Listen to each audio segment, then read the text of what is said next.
If a child is aiming for top grades, then they're probably feeling overwhelmed by all of the pressure to achieve this top grades. Now, stress and anxiety is one of those things that can really make or break an exam day.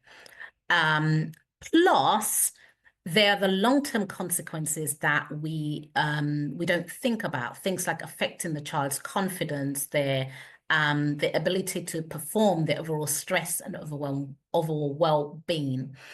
So in this video, I'm going to share practical strategies to help your child reduce stress right from the start so that they can tackle exams with confidence. Now, at the Impact Academy, I've helped hundreds of students achieve top grades, and I have seen firsthand just how stress and anxiety can hold them back.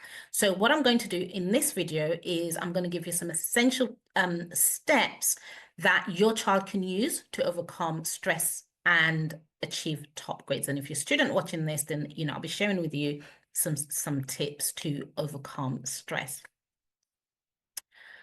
So in today's competitive environment, students are juggling heavy workloads. And for those students aiming for the top grades, added to that mix are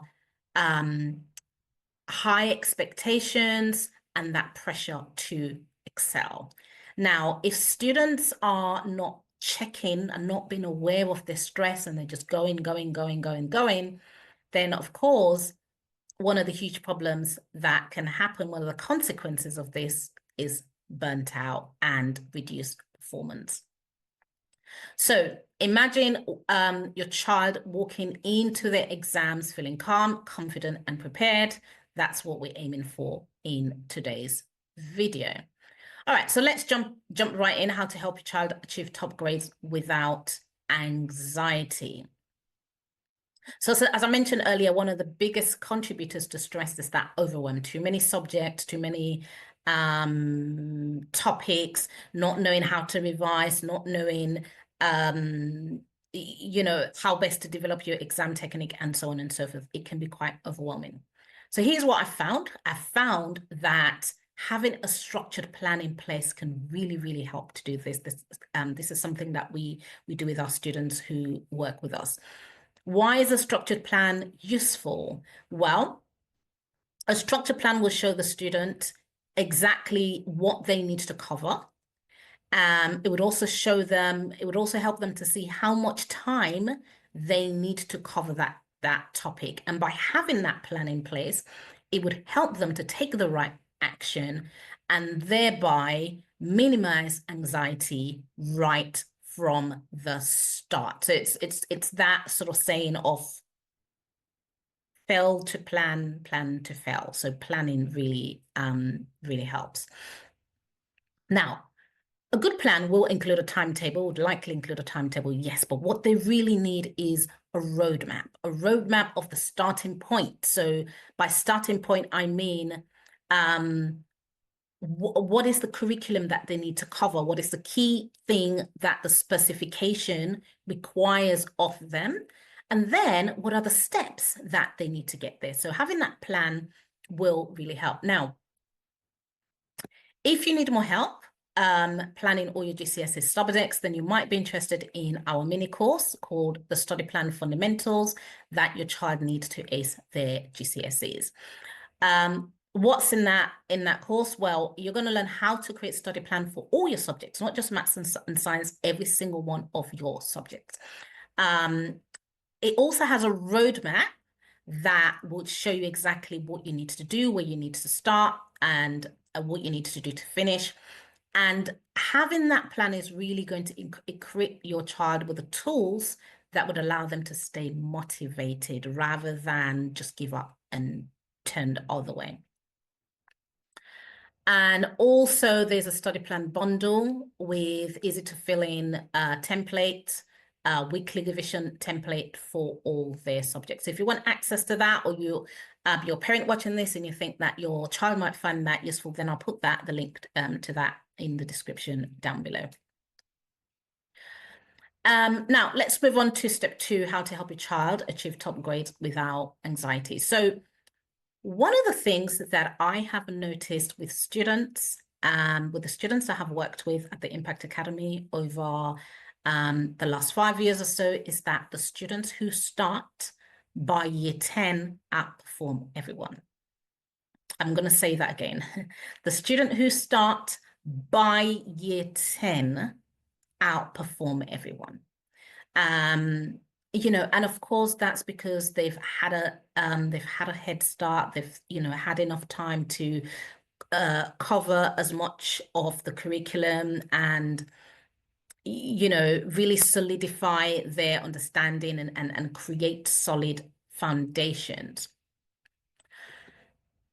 But all too often, even now where the exams are a lot more harder than when I was at school, um, people tend to want to leave it to later. So the exams are now a lot more challenging in many ways, but students still leave starting until the last minute. And they revise for the exams as if it was a sprint rather than a sustained marathon. They skip homework because they think, oh, I don't understand, or I don't have the time, and I'll catch up later. Or they leave tutoring till a few months before the exams because they think it's cost effective. Or they would say things like it would be fresher in their brain if they leave it till before the exams. And I've had this from both students and parents, and every time I hear that, yeah, it just makes me laugh because it's just such a crazy thing to say, to be honest. But for some reason, some people feel that, well, the closer it is to exams, the fresher it will be in the brain. But actually, the closer it is to exams, you have so much content to cover. You're just going to struggle to take all of that in. So the advice here then is to learn from the top achievers. And that means you need to start early and you need to start now. So all of the things that is going to help you be your best when it comes to that exam day time, whether it's starting tutoring early, whether it's doing every single homework on time, whether it's a little bit more revision if you're not doing that. We're talking 5, 10, 15 minutes revision, not a lot. You need to start now. So step 2 is to start early. So when I first started tutoring, I worked with a student who was in year 8, and that child was doing very poorly. She was in the bottom set. She just didn't understand a science and she was struggling.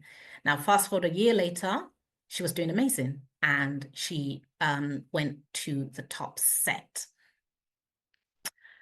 Now, what I really loved about this student in terms of the transformation was really her mindset, because she could have just spent a lot of time saying, oh, well, I'm just not good at science, or I'm just not good at this, or the other students are better. But she was really focusing on her own improvement. She was consistent in her tutoring, in doing her homework, and really focused solely on her own growth. And she really pushed through that feeling of, I am not good enough, right? She understood that mistakes and challenges are part of the process. So what I really learned from that experience was, it wasn't her hard work and, all of the other things that she did and asking questions and all of that. Her mindset made a massive difference. A mindset of, okay, I'm not good right now, but I will eventually be good if I take these actions. So again, if to learn from this child, the third step in terms of how you can achieve top grade without anxiety is to shift your mindset. So because ignoring signs of stress and anxiety in the hope that it would resolve itself, it's not going to work. So definitely shift your mindset, and that would make a massive difference. Now, you might be thinking, well, how do I shift my mindset, right? If you're a parent watching this, how can I help my child shift my mindset? Well, I have a video that's coming up now, and it will show you how to develop a winning mindset for exam success. Go and watch that video, and I will see you in the next video. Bye for now.